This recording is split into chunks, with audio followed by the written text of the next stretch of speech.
Tired of your Asana board looking like a digital junk drawer? Today, I'll show you how to banish those completed projects, bringing clarity and focus back to your workspace. First, let's archive a project. Archiving simply hides the project from your main board view, so hover over the project you want to archive. Click the three dots menu that appears. In the drop-down menu, select Archive. The project will disappear from your main board view, but don't worry, it's not gone forever.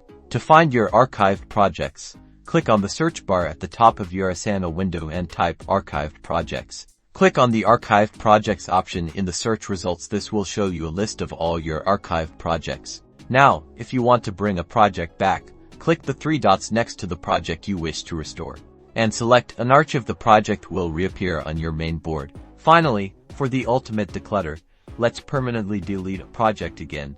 Click the three dots. This time select Delete. A warning message will appear, reminding you that this action is irreversible. If you're absolutely sure, type the word delete in the field provided, and click the Delete Project button to permanently remove the project and all its data. And that's it. With these simple steps, you can keep your Asana board organized, focused, and ready for your next big project. If you found this helpful, like and subscribe for more Asana tips.